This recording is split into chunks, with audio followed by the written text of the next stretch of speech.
మనసున మనసై బ్రతుకున బ్రతుకై తోడు కరుండిన అదే భాగ్యము, అదే స్వర్గము.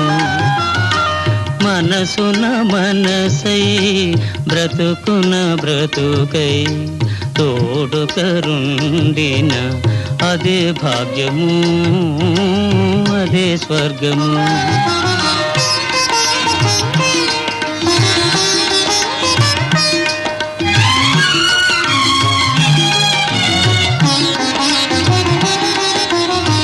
ఆశలు తీరని ఆవేశములో, ఆశయాలలో, ఆవేదనలో చీకటి మూసిన ఏకాంతములు తోడు కరుండిన